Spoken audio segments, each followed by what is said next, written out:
Students कैसे हो आप सभी। आई होप सभी अच्छे होंगे। आज हम करेंगे 8th chapter reduction formula. Reduction formula के हम इम्पोर्टेंट क्वेश्चन ही करेंगे क्योंकि अब इतना टाइम नहीं बचा है हमारे पास। ठीक है, तो ये क्वेश्चन जो है इम्पोर्टेंट है। अगर आप इनको भी करके जाओगे तो भी आपका जो है एग्जाम में ये कवर हो जाएगा। ठीक है, तो देखिए रिडक्शन फार्मूला जो होता है वो हम कैसे निकालते हैं टेंजेंट की पावर nx का।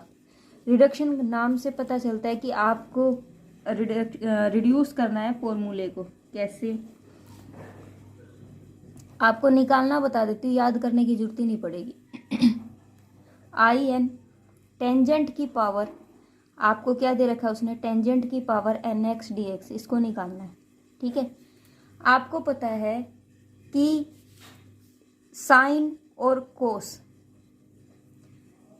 साइन और कोस के केस में क्या होता है कि साइन एक्स का डेरिवेटिव कोस एक्स होता है, कोस एक्स का डेरिवेटिव साइन एक्स होता है।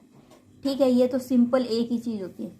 लेकिन अगर आप बात करो टेंजेंट की, सीकेंट की, कोसिकेंट की और कोट की, इन चारों के केस में क्या होता है, अगर टेंजेंट एक्स की बात करें तो टेंजेंट एक्स का डेरिवेटिव सीकेंट स्क्वायर एक्स होता है। सीकेंट एक्स की बात करें तो सीकेंट एक्स का डेरिवेटिव सीकेंट एक्स और टेंजेंट एक्स होता है। और कोसिकेंट एक्स की बात करें तो कोसिकेंट एक्स का क्या होता है, कोसिकेंट एक्स और कोट एक्स होता है। और अगर कोट एक्स की बात करो तो माइनस का कोसिकेंट स्क्वायर एक्स होता है। ठीक है, मतलब इस तरीके से डेरिवेटिव आती है कि दो चीज होती है डेरिवेटिव में। ठीक है, लेकिन साइन में और कोस के केस में क्या होता है, साइन का कोस हो जाता है, कोस का साइन होता है, सिंपल एक ही चीज रहती है। ठीक है, सिर्फ इन चारों के केस में हमें क्या बनाना है, इसके अंदर आपको स्क्वायर ही ऐड करना पड़ेगा, स्क्वायर ही डिवाइड करना है। ठीक है, स्क्वायर से मल्टीप्लाई, स्क्वायर से ही डिवाइड। कैसे, देखो अब आप टेंजेंट की पावर एन एक्स का इंटीग्रेशन नहीं निकाल सकते, हमें क्या करना है, इसको दो टर्म्स में कन्वर्ट करना है कि इसकी दो टर्म्स बन जाए। वो कैसे, टेंजेंट का स्क्वायर एक्स अपॉन में टेंजेंट का स्क्वायर एक्स से आपने क्या किया है, डिवाइड और मल्टीप्लाई कर दिया। ठीक है, स्क्वायर से क्यों डिवाइड किया, क्योंकि आपको पता है कि इसका जो डेरिवेटिव है वो सेकेंड स्क्वायर है, स्क्वायर में आएगा। ठीक है, तो हमें क्या करना है, इसको ऐसे लेना पड़ेगा। एक साइन और कोस के केस में आप ऐसा नहीं करोगे, साइन और कोस के केस में सिर्फ एक ही पावर लोगे, जैसे साइन एक्स से मल्टीप्लाई, साइन एक्स से डिवाइड। और सब में अगर टेंजेंट है तो tangent square x, tangent square x से डिवाइड करना पड़ेगा आपको। ठीक है, अब देखो यहाँ पर ये ऊपर चला जाएगा तो टेंजेंट की पावर n माइनस में 2 एक्स हो गया, और यहाँ पर क्या है, टेंजेंट स्क्वायर एक्स dx है। अब टेंजेंट ये हो गया आपका, टेंजेंट स्क्वायर एक्स को कैसे लिख सकते हैं हम, सेकेंड स्क्वायर एक्स माइनस का 1, और ये हो जाएगा आपका dx। अगर मैं इस टेंजेंट को अंदर लेके जाऊं तो टेंजेंट की पावर n माइनस में 2x second square x minus में, यहाँ dx हो जाएगा, माइनस में टेंजेंट की पावर n माइनस में 2 dx, इंटीग्रेशन इसका अलग से हो जाएगा। ठीक है, यहाँ पर ये क्या था, आई एन था मेरे पास, ये क्या चीज़ थी, आई एन। अगर मैं आप इसके अगर इंटीग्रेशन कैसे निकालोगे, इसका इंटीग्रेशन आपको पता है, आप क्या करोगे, टेंजेंट एक्स जो है, टेंजेंट एक्स जो है इसको क्या मान लेंगे हम, टेंजेंट एक्स को मैंने क्या मान लिया, टी मान लिया, तो सेकेंड स्क्वायर एक्स और डी एक्स कितना हो जाएगा आपके पास, डी टी हो जाएगा। तो मैं अगर यहाँ रख दूँ इसको तो यहाँ पर देखो आपका ये कितना हो जाएगा, टी की पावर n माइनस 2, और ये कितना हो जाएगा डी एक्स, ये डी टी हो गया, माइनस में टी टेंजेंट की पावर n माइनस में 2 डी एक्स हो गया। अगर आप इसको सोल्व करो, इसका इंटीग्रेशन अगर इसका सोल्व करते हैं तो हमारे पास क्या हो जाएगा, टेंजेंट की पावर n माइनस में 1 अपॉन में n माइनस में 1, ये हो जाएगा। ठीक है, और इसका इंटीग्रेशन जो है ना वो आपका क्या हो जाएगा, टेंजेंट की पावर n माइनस में 2 और ये dx है। अब देखिए आपने क्या लिया था, जब आई एन था आपके पास तब टेंजेंट की पावर एन एक्स था। अगर यह टेंजेंट की पावर n माइनस 2 है तो मैं ऐसे मान सकती हूँ टेंजेंट की पावर n माइनस 2 का इंटीग्रेशन इज इक्वल टू में आई एन माइनस 2 ले सकती हूँ ना इसको।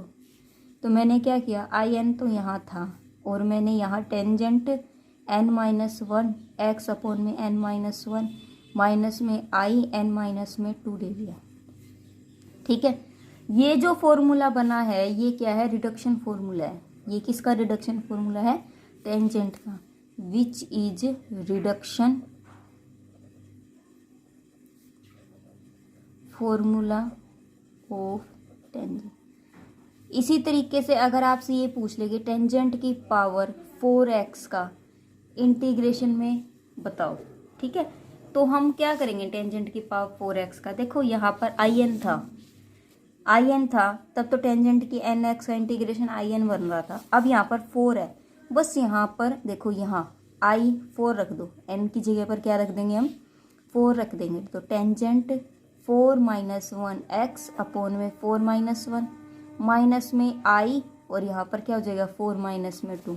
तो देखो ये क्या बन जाएगा, टेंजेंट की पावर 3x अपॉन में 3 माइनस में यहाँ क्या बन जाएगा i2। अब मुझे क्या निकालनी है, i2 की वैल्यू निकालनी है। क्या निकालनी है मुझे, i2 की वैल्यू निकालनी है, तभी तो मैं यहाँ पर रख पाऊंगी, अदरवाइज तो रख नहीं पाऊंगी ना। तो i2 की वैल्यू अब मैं कैसे निकालूंगी, इसका मतलब मेरे पास in अब क्या है 2 है, तो मैं क्या लेके चलूंगी, इस फॉर्मूले में रखूंगी i2 इज इक्वल टू में टेंजेंट की पावर 2 माइनस 1 x अपॉन में 2 माइनस 1 1 माइनस में 2 में से 2 गया 0, ये तो हो गया कैंसिल।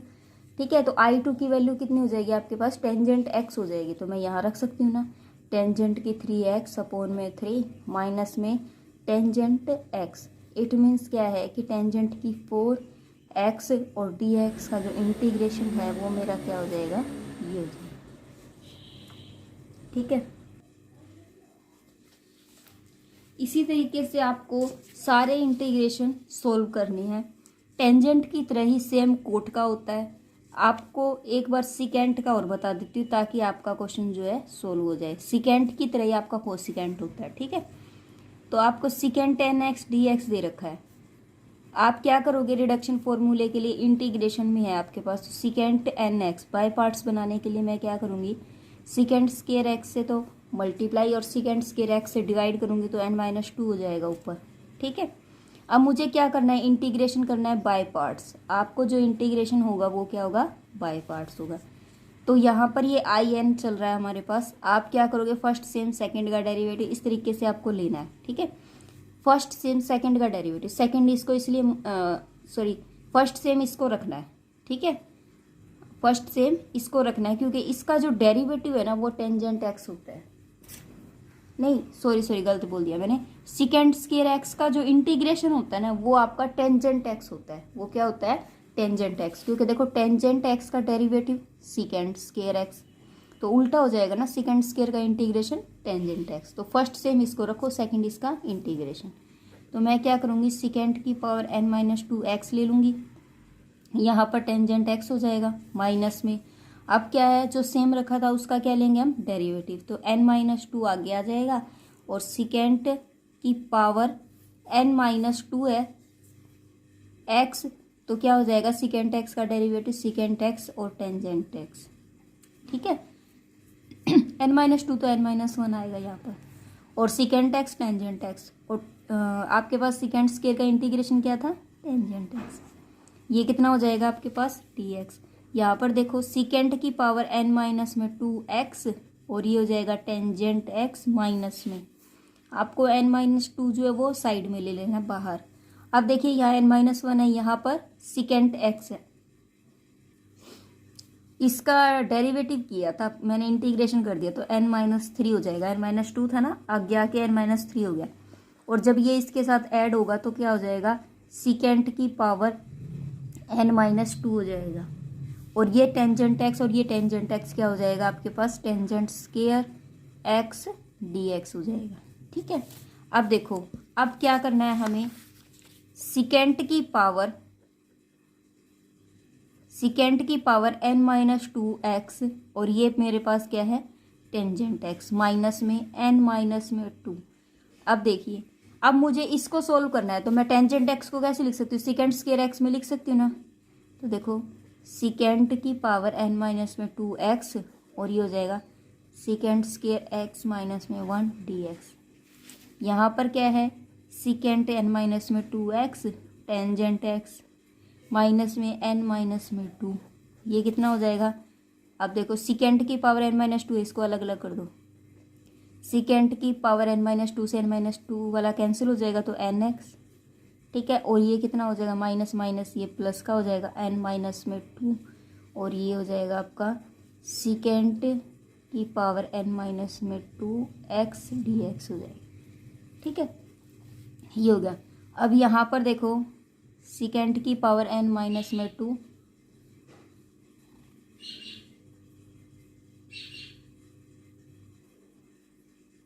सेकेंड की power n-2 x tangent x minus में n-2।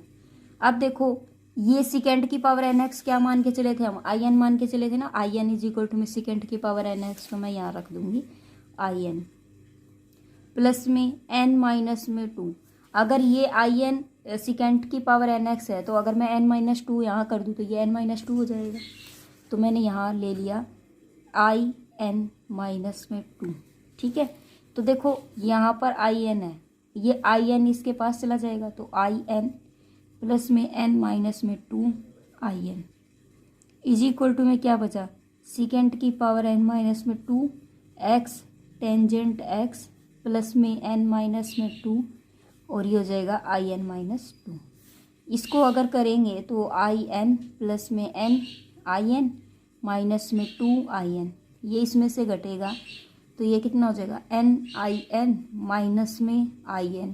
अब मैं कॉमन ले लूँ तो n-1 यहाँ बच गया, और यहाँ क्या है आपके पास, सेकेंड की power n-2 tangent x plus में n-2 और in-2।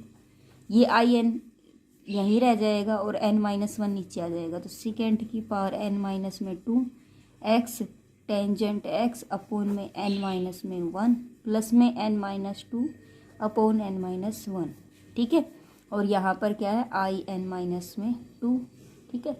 तो ये जो है वो हमारा क्या हो जाएगा आंसर। इसका जो आंसर आएगा वो क्या आएगा इस तरीके से कि अगर मैं in की पावर in है और सेकेंड nx का अगर इंटीग्रेशन करती हूँ तो मेरा शॉर्ट फॉर्म में ये आएगा, ठीक है। इसी तरीके से आपको क्या निकालना है, जैसे आप इसके बजाय क्या रख दो, आप 6 रख दो यहाँ पर, यहाँ क्या रख देते हैं हम n की जगह पर अगर मैं यहाँ 6 रख देती हूँ तो ये कितना हो जाएगा i6 इज इक्वल टू में सेकेंड की पावर 6 रखोगे तो ये 4x हो गया, और ये टेंजेंट x हो गया, और यहाँ पर हो जाएगा 6 माइनस 1 5 हो गया, ठीक है। प्लस n-2 ये कितना हो जाएगा 4, और ये हो जाएगा 5। यहाँ पर कितना हो जाएगा i6 में से 2 गया 4, ठीक है। अब देखो मुझे i4 की वैल्यू चाहिए तो मैं i4 n की जगह पर अब क्या रख दूंगी, यहाँ पर i4, यहाँ रफली कर लो, चाहे यहाँ कर लो।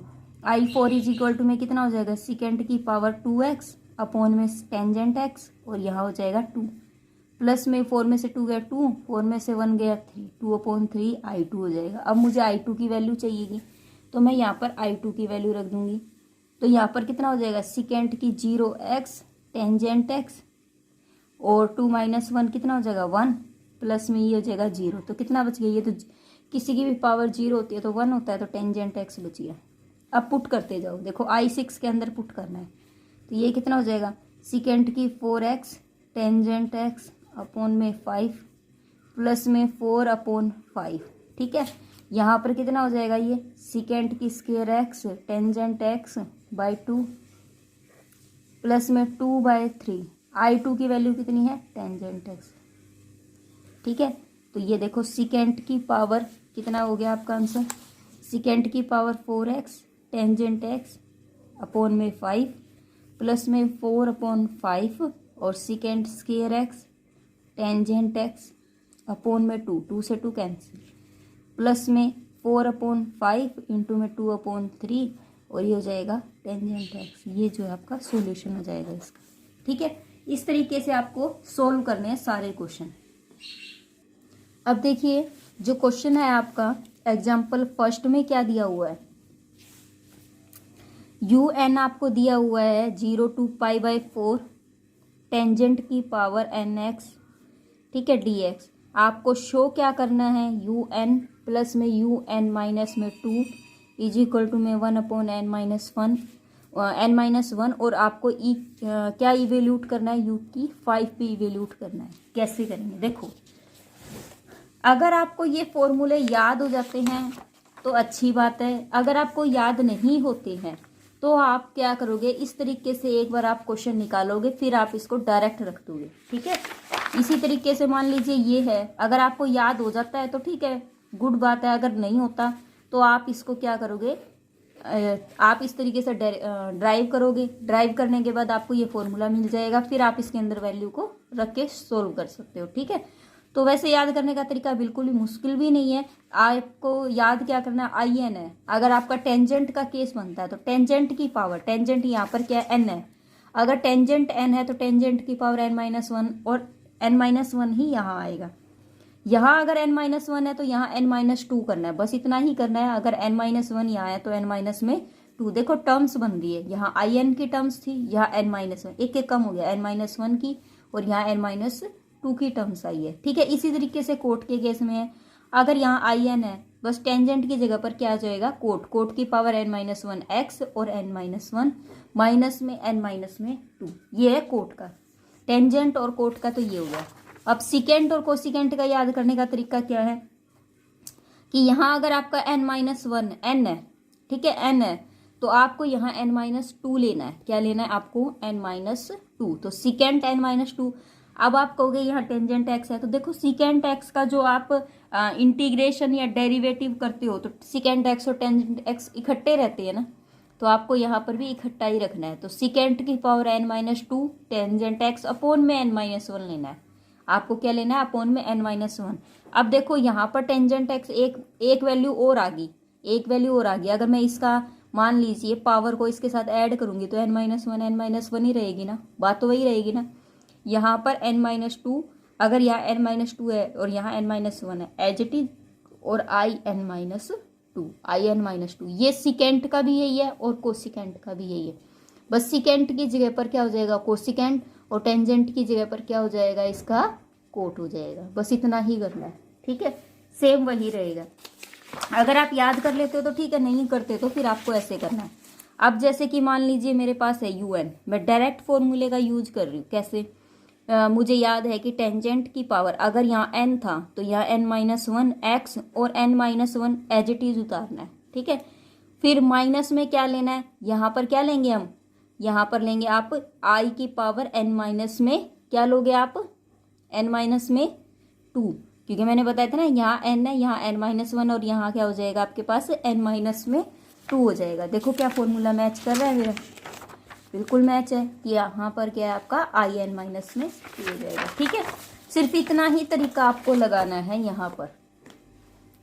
अब देखो मैं इस फॉर्मूले के अंदर इसको रखती हूँ, इसने बोला un और n-2 को करना है आपको ऐड। कैसे करेंगे हम, ये क्वेश्चन आपको सोल्व करना है। सबसे पहले तो आपको पता ही है, वही चीज आपको लगानी है जो हम लगाते हैं। मेरे पास क्या है, यहाँ पर in की जगह पर un आना है। ठीक है, un आना है। मुझे ये फॉर्मूला याद है, मैं पहले मेरा तरीका लगाती हूँ, फिर आपको बुक का वाला समझाना है। अब un है, आपको यहाँ लिखना है कि वी नो दैट, हम ये जानते हैं, वी नो दैट, क्योंकि मुझे पता है ना, मैंने ड्राइव कर चुकी हूँ मैं। तो ये क्या ले आऊंगी यहाँ पर un-2, तो किसके बराबर हो जाएगा, ये आपके पास टेंजेंट की पावर n-1 x और यहाँ पर क्या हो जाएगा n-1, इसके बराबर हो जाएगा। लेकिन आपको पता है कि यहाँ पर वैल्यू जो है ना 0 to π/4 दी हुई है, तो मैं क्या करूँगी, यहाँ पर π/4 की वैल्यू रखूँगी। अगर आप यहाँ π/4 की वैल्यू रखते हो तो ये कितना हो जाएगा 1/n-1, और 0 रखते हो तो आपकी कोई वैल्यू नहीं आएगी। ठीक है, तो देखो un प्लस में un-2 की वैल्यू कितनी आ गई, 1/n-1 आ गई। क्लियर है मेरी बात। ठीक है, अब उसने बोला कि इवेल्यूट करो u5 को, तो u5 निकालने के लिए मुझे क्या करना है, अगर आप इसमें भी रख दोगे तो भी क्वेश्चन सोल्व हो जाएगा। कैसे, यहाँ 5 है, अगर आपने यहाँ पर क्या रखा 5 रख दिया, ठीक है, ये वहाँ ले जाओ 1/, में ये कितना हो जाएगा आपके पास 5 है, 5 है तो 5 - 1 कितना हो गया 4 माइनस। ठीक है, यहाँ पर क्या रह गया आपके पास, 3 में से 2 गया, u3 हो गया। अब मुझे ये देखो मेरे पास क्या आ जाता है, u5 = में 1/4 माइनस में u3 आ गया। ठीक है, अब मुझे क्या करना है, u3 की वैल्यू रखनी है। u3 = में u3 क्या रखेंगे हम, इसके अंदर वैल्यू रखेंगे हमारे पास क्या वैल्यू है, un = में 1/n-1 माइनस का un-2। ये काम बहुत ध्यान से करना। u3 रखना है तो क्या करेंगे 1/3 - 1 2 हो जाएगा, माइनस में u3 - 2 कितना हो जाएगा 1। ठीक है, अब मैं ये वैल्यू जो है u3 की यहाँ रखूँगी तो u5 = में 1/4 माइनस में u3 की जगह पर कितना आ गया माइनस का 1/2 और माइनस माइनस प्लस में u1। u5 = में इसको सोल्व करेंगे 1/4 प्लस में integration 0 to π/4 tangent x n की जगह पर क्या है 1 है dx। इसको जब हम सोल्व करेंगे तो माइनस का 1/4 ये हो जाएगा आपके पास इंटीग्रेशन क्या हो जाएगा log secant x और 0 to π/4। इसको सोल्व करेंगे तो माइनस का 1/4 प्लस में log √2 आ गया। अगर मैं इसको सोल्व करती हूँ तो ये 1/2 आगे आ जाएगा और ये क्या आ जाएगा आपके पास log 2। तो u5 की वैल्यू जो है वो मेरे पास ये आ जाएगी। ठीक है, हो गया क्लियर। अब देखो आपकी बुक ये तो है शॉर्ट, जो कि अगर आपने याद किया हुआ है और याद किया हुआ एज इट इज लिखना है तो आप इस तरीके से कर सकते हो। दूसरा, अगर आपको याद नहीं है कि टेंजेंट एक्स की पावर एन एक्स का रिडक्शन फॉर्मूला क्या होता है तो हम कैसे करेंगे, वो हम ड्राइव कर सकते हैं। कैसे, 0 to π/4 जो लॉजिक मैंने करवाया है स्टार्टिंग में वही आपको लगाना है। ये हो गया। अब मैं क्या करूँगी, टेंजेंट मैंने कैसे किया था 0 to π/4 हमने क्या किया था, इसके अंदर टेंजेंट की पावर एन एक्स है तो मैंने क्या किया था टेंजेंट की पावर स्क्वायर का ऐड किया था और टेंजेंट की पावर स्क्वायर को ही यहाँ पर डिवाइड कर देंगे। तो अब हम कैसे कर सकते हैं इसको 0 to π/4 टेंजेंट की पावर n-2 और ये हो जाएगा आपका टेंजेंट स्क्वायर एक्स और dx। ठीक है, टेंजेंट स्क्वायर को मैं कैसे लिख सकती हूँ, सेकेंड स्क्वायर एक्स माइनस में 1 dx। इसको अंदर ले जाओ 0 to π/4 टेंजेंट की power n-2x second square x minus में ये हो जाएगा टेंजेंट की पावर n-2x dx और इंटीग्रेशन 0 to π/4। इसका क्या होगा, आप क्या मानोगे, टेंजेंट x को क्या मान लोगे t मान लोगे। तो ये कितना हो जाएगा आपका सेकेंड स्क्वायर एक्स dx = में dt। आपको पुट करना है 0 to पावर n-π/4। ठीक है, और यहाँ क्या माना था आपने t की पावर n-2 ये हो जाएगा आपका dt। ठीक है, इसके अकॉर्डिंग फिर आपकी जो लिमिट है वो भी क्या हो जाएगी, चेंज हो जाएगी। यहाँ पर क्या थी आपके पास टेंजेंट x की जगह पर π/4 यही रहेगी। ठीक है, तो माइनस में 0 to π/4 टेंजेंट की पावर n-2 है। देखो आपने क्या माना था un में टेंजेंट की पावर nx था, अगर यहाँ पर n-2 कर दोगे तो un-2 हो जाएगा। तो यहाँ पर हम डायरेक्ट लिख देंगे टेंजेंट की पावर n-2 dx। ठीक है, इसको जब हम सोल्व करेंगे तो ये कितना हो जाएगा आपके पास टेंजेंट की पावर n-1x अपॉन में n-1 ये 0 to π/4 माइनस में इसको मैंने n-2 डायरेक्ट मान लिया। ठीक है, तो ये un है, ये इधर आ जाएगा तो un+2 हो जाएगा -2 = में इसको जब हम सोल्व करेंगे तो ये π/4 जब रखेंगे तो 1 अपॉन में n-1 आ जाएगा। ठीक है, हो गया क्लियर। तो देखो ये वाला फॉर्मूला मैंने पहले तो याद था मुझे, मैंने एज इट इज रखा। अब मैंने याद नहीं है मुझे और मुझे निकालना है। मान लो आप भूल जाओ पेपर में और आपको याद ना है तो आपको जो तरीका मैंने ड्राइव का करवाया आप उसी के अकॉर्डिंग ड्राइव करो और ड्राइव करने के बाद इसके अंदर वैल्यू रख दो। ठीक है, तो भी आपका आंसर जो है निकल जाएगा। आज हम इतना ही करेंगे, नेक्स्ट वीडियो में इससे रिलेटेड नेक्स्ट क्वेश्चन। तब तक के लिए bye bye, take care, thank you, have a nice day.